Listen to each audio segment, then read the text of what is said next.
You're listening to episode 293. Welcome to LeaderCast, Transforming Missions podcast with Tim Bias and Sarah Thomas, providing you with insights and resources you need to lead a movement of Jesus followers. We ended episode 292 asking the question, what are you rethinking in leadership? So I'm going to start this episode asking Tim, what are you rethinking in leadership? Well, Sarah, some of the things we talked about in the last episode are things that I'm actually rethinking. And one of them is getting people into a church building.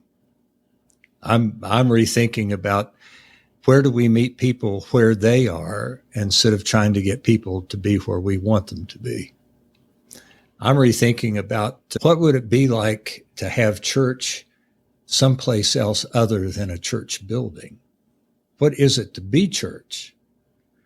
Because I'm projecting here a little bit.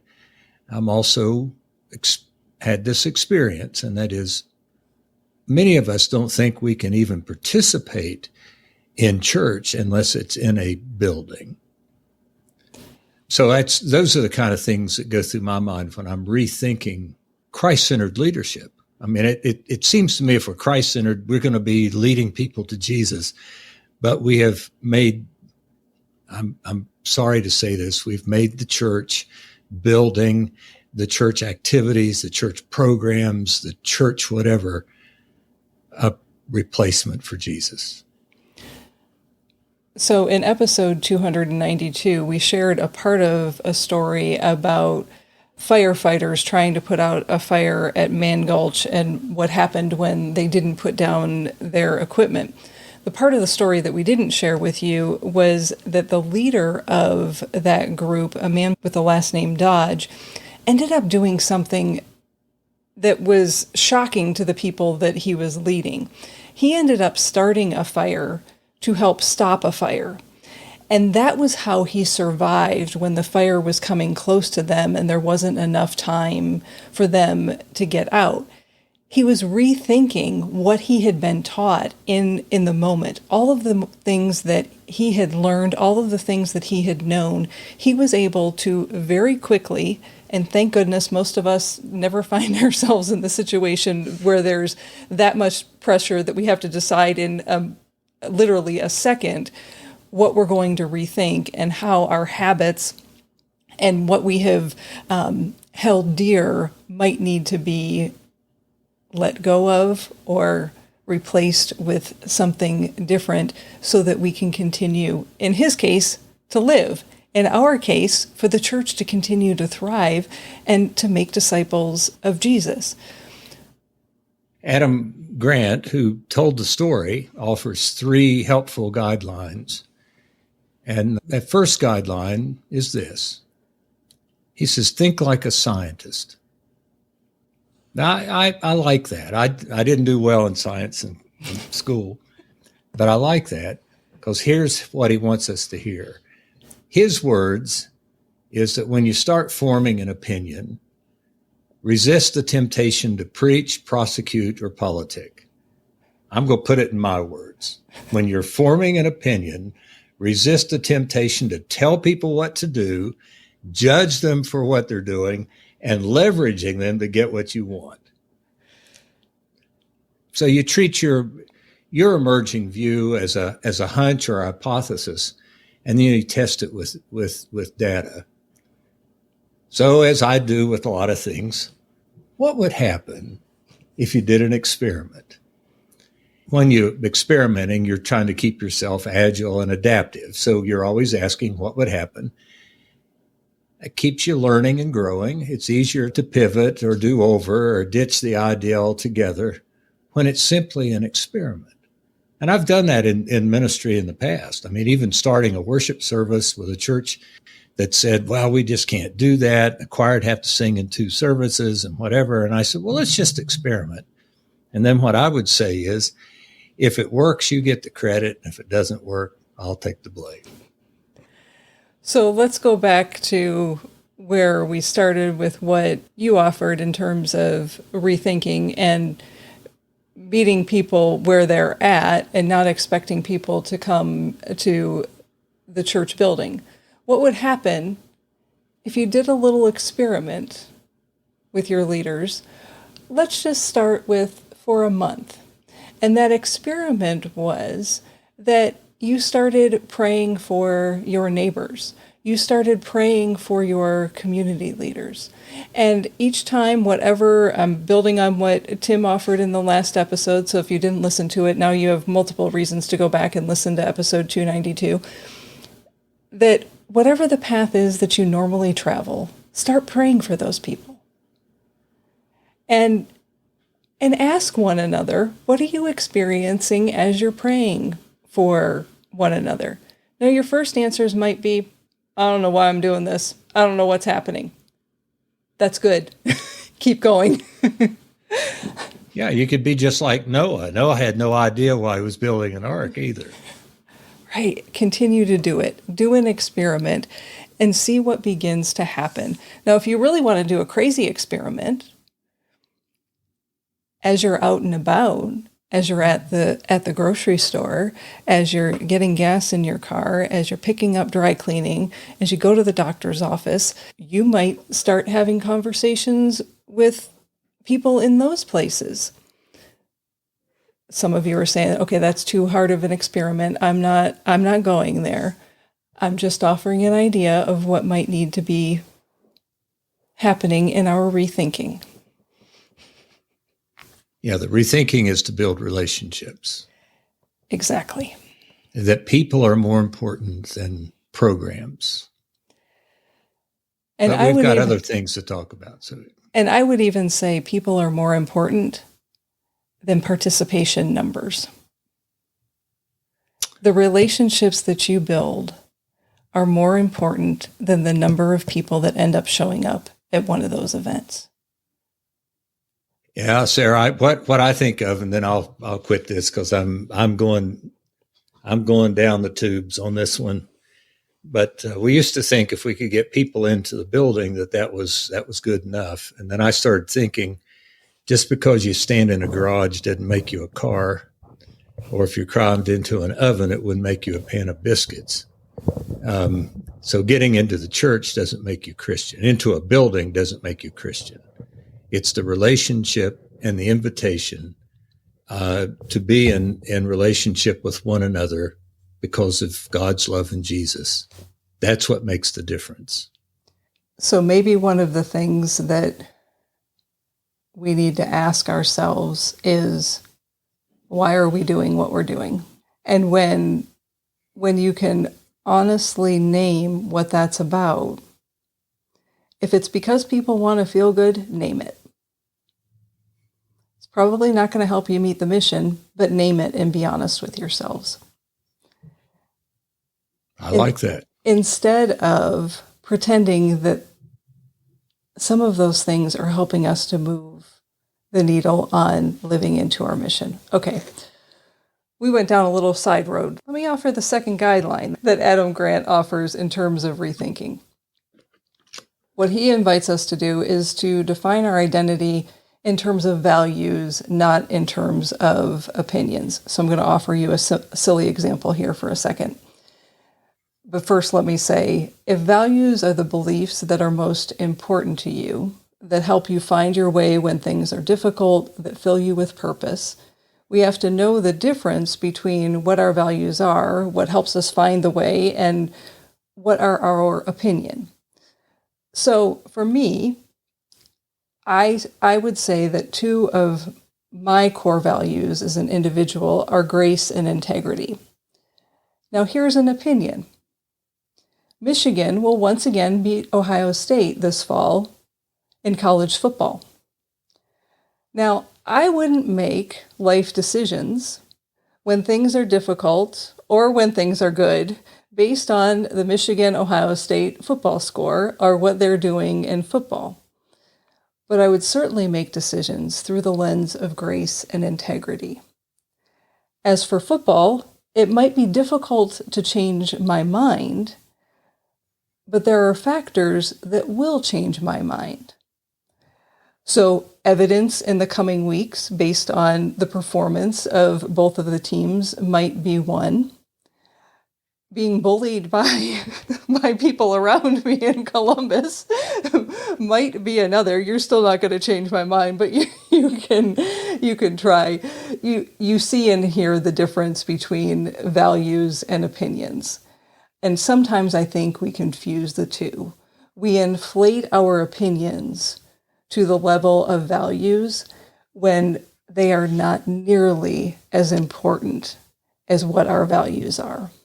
Our values are what help us sort through the weeds, help us to make those difficult decisions, help us to rethink when things aren't going the way that we want them to go, or we want to do something different, or are trying something new. So, Sarah, let me ask a question. Do you think it would be good for Christ-centered leaders that instead of trying to get, I'm going to put it this way, instead of trying to get more people into the building so you can say we had a full building, that you might sit down with people to help them understand the difference between their values and their opinions? That just having a small group discussion, you can put it in the context of Bible study, because the Bible will help you do that quickly if you're focused on the context of the scripture. Prayer will help you do that quickly because you don't pray for people that you can't love. What would it be like if people actually had a time, and I think you offered it maybe for a month and one experiment, that they just do an experiment that every meeting they were in, that every statement they made, they would say, that's based on value. It's not based on opinion. And it might be that one of the places that we need to rethink is what we have thought was a value, it's really an opinion.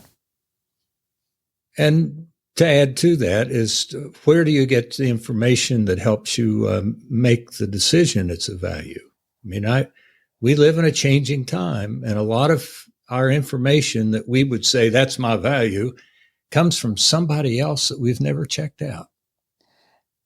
And I love the litmus test of, is it something that you would use to make a decision when things are difficult? Because I could very easily say, I value the Michigan Wolverines. It's foolishness for me to say, I'm going to base my life decisions on the Michigan Wolverines, specifically the football team. That's foolishness. But how often have our opinion moves to that place of, we've placed it in the value category, and we act as if it's really going to help us make those decisions. And at the end of the day, it's not. All we're doing is creating an argument and wanting to be right. That's because I am. Do we need to go to the third guideline? Tim's a little snarky for episode 293. Yes, please. Let's go to the third guideline. Well, the third guideline that were offered is to seek out information that goes against your views. So that's going to help you even when you do think that you're right. Yes. That may sound counterintuitive, but here's what it does. And my little bit of humor here, it helps you to sort through my cousin confirmation bias. It helps you to cut through confirmation bias and escape echo chambers. Let me stop and say that a lot of what we've experienced in the church and in our culture in the last couple of years has been that we have not checked the information that we make our decisions based upon, and that we've made our views. We actually surround ourselves with people who think like us and have the same views that we have. Now, when our assumptions are challenged and we engage in conversation and reflection, it becomes a way to rethink and to test opinions and assumptions. It's easy. An easy place to start is to follow people who make you think, even if you usually disagree with what they think. It's an exercise of really zeroing in and getting clear about who you follow, what you believe, and how to express yourself as a follower of Jesus. Yeah, and part of what I appreciate about what you offered there and what Adam Grant points to is that we acknowledge that there are assumptions. And when our assumptions are challenged by that information that is different, we have an opportunity to, rethink what our assumption is and how we even got there. So those were Adam Grant's 3 guidelines, but he does offer another caution that I think it's partly humorous, but it's also right on target. He reminds us to beware of getting stranded at the summit of Mount Stupid. And I just want to say thank you, Adam Grant, for naming Mount Stupid, because we've all taken a trip there. The point is, don't get stranded there. Don't confuse your confidence with competence. And how many times have we either done that ourselves or we've experienced it with others? The reality is, the better that we think that we are, the greater the risk that you're overestimating yourself. And there's a name for this effect called the Dunning-Kruger effect. And when you're overestimating yourself, there's a greater odds that you're going to stop improving, that you're going to stop growing. So to prevent overconfidence in your knowledge, to prevent yourself from getting stranded at the summit of Mount Stupid, here's the task. Reflect on how well you can explain a given subject. And if you can't explain what it's about and how you move from one thing to the next and why it is important, you might be risking getting stranded at the summit of Mount Stupid because you might be overestimating yourself. Yeah, I tore down the house I was building on Mount Stupid.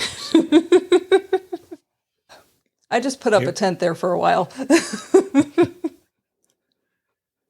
and we're joking, but the reality is we all find ourselves there from time to time. And part of that is the opportunity of learning and growing.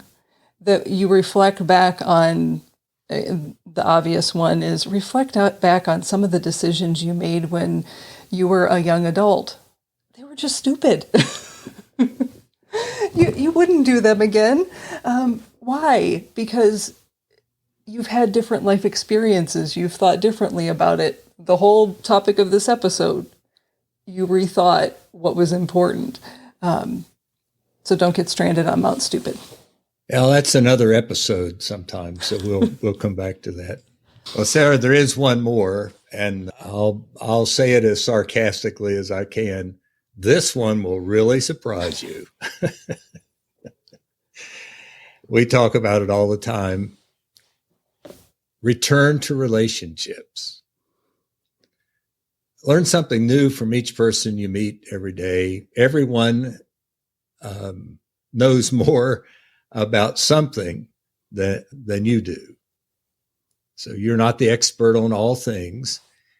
And let me say it this way, and then I'll come back and say it positively. You're not the smartest person in the room. When we started this disaffiliation piece, and this might come in later, but what I'm thinking about in returning to relationships is that anybody that knows me knows that I focus on the mission, and I keep trying to hold to the mission, and I try to help pastors hold to the mission and churches hold to the mission. So when we started having people disaffiliate, I'm thinking, how in the world does that threw me into a tizzy. The fire was chasing me up the mountain. What am I going to do? And so I began to say, if my job is to help resource people to be followers of Jesus, so the world can be what God created the world to be, then how do I help people do that, even who are disaffiliated? Who am I supposed to be for them? So I disagreed with most of it. In fact, I disagreed with all of it. But yet I still worked with people and said, I can help you do what you want to do. What I want out of it is that you be a follower of Jesus, that you help people find their way. And so you don't step out of the relationship because you disagree with people. And you don't step out of the relationship because you're afraid or they're not going the same direction you go. You just ask God, how can I be for them who I need to be? And then the other thing, everybody I meet, I assume God's put in my path for me to learn something. So everybody, any interaction I have, I'm reflecting either at that moment or at the end of the day, what is it that God was trying to teach me or tell me? So every interaction, but that's because I value relationship and that everybody's important. I don't agree with everybody. I've got my own opinions. And values. And values. But the value is to be consistent in relationships and be grace-filled in relationships. So it's too much. That's more than what needed to be said there, but that's what I was thinking about. You return to relationships. Thank you for listening. Let me rename the 3 guidelines that Adam Grant offered to help all of us begin to rethink some things, and as we have focused it in our leadership as Christ-centered leaders. The first one was to think like a scientist. The second was to define your identity in terms of values, not opinions. And the third one was to seek out information that goes against your views. And then he offered a couple of cautions as well. Beware of getting stranded at the summit of Mount Stupid, and return to relationships, as Tim has just reminded us. So hopefully those will give you a few guidelines, a few guardrails to hold on to as you continue to think about how you can embrace rethinking in your leadership. Once again, you can find resources, including a link to Adam Grant's book, on the podcast page at transformingmission.org/293. And remember, who you are is how you lead. Bye for now.